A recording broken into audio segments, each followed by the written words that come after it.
Stand your ground to supersize and grow your business. Sharon Horne-Ellstrom. And these little props remind me of a couple of things with respect to this idiom. This idiom and expression has been around since the 1600s, when stand your ground literally meant that soldiers, not toy soldiers, but regular soldiers in armies would hold their territory against the enemy, especially against opposing forces. They would maintain and hold their territory.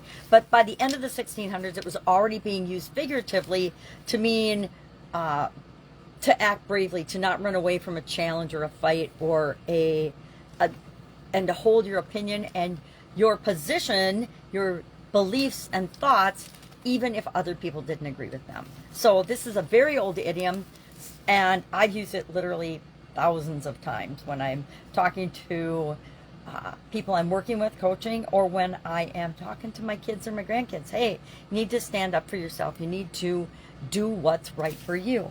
And when we know what's right for us, when we know what we believe in, we know what our core values are, when we know what our thoughts are, when we know where that line in the sand is that we will not ourselves cross, we can easily hold other people that we're in relationship with to that same standard, right? If we're doing something, just like with kids, we can't, and people we interact with and work with, we cannot expect other people to do things that we're not willing to ourselves. I did that a lot.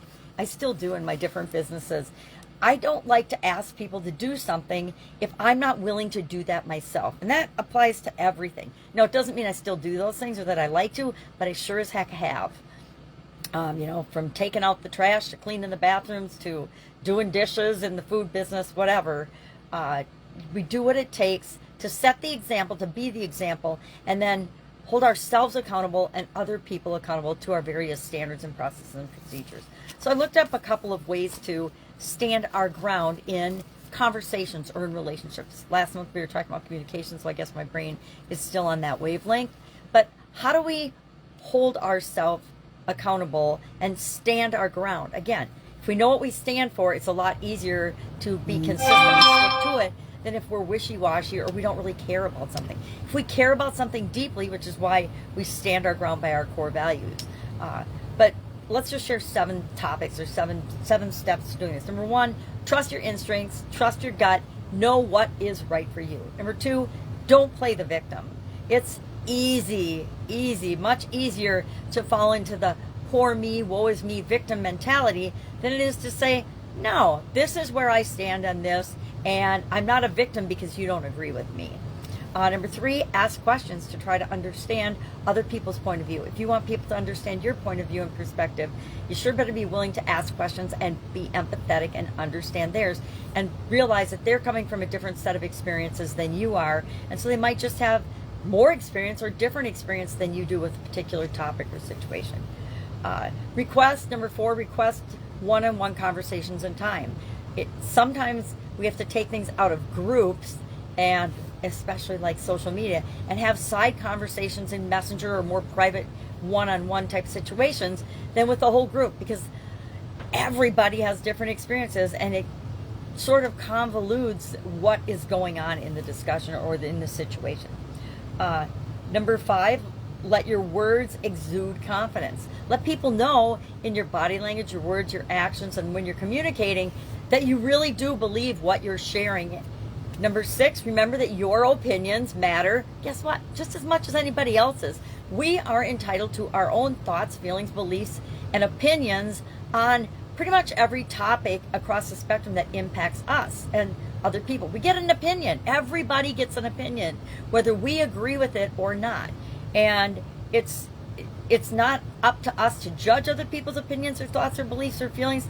It's up to us to be empathetic and understand and realize that if we want to have our own opinions, our own line in the sand, stand our ground, then we have to be willing to let other people do the same thing.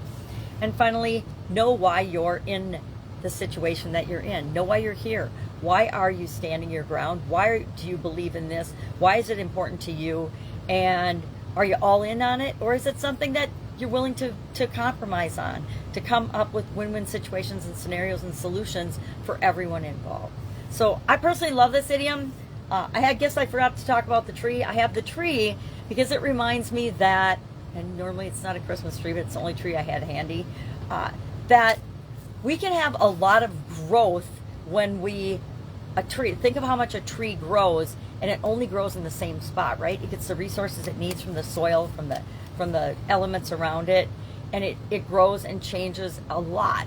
Well, we can do the same thing even if we're only committed to one thing. One of the things that I've learned over the years, and I've done a lot of different things and been involved in a lot of different businesses, but when I'm most successful, when I have the most successful with any given business, is when I focus wholeheartedly on that and I go all in on it and I stand my ground and build that to the point of automation where I can move on and do something else. So, I've tried to multitask a lot of my life. I feel like if women didn't multitask, the species of human beings would cease to exist. And nowadays, that's not just women raising kids, but when I was growing up, that's what it was. And I know what a support system my mom was for my sisters and I, and how important that was to who I have become today. And I try to be that for my kids and my grandkids as well. But I can do that in one place. I don't have to be all over the place. I don't have to be interested in a ton of different things to grow and build and supersize my business. I really am more successful, and we are more successful, and we are focused and committed to creating the one business that's right for us. All right, that's it. Have an awesome day. Love to know your thoughts on this particular idiom, and I'll, of course, give it to you tomorrow. Another interesting idiom, confidence related for this month, because I'm sticking with the annual challenge, and we're focusing on the area of confidence this month, and we have to have a lot of confidence to supersize our business, so I think it's appropriate. Have a great day, and I'll, of course, be with you tomorrow.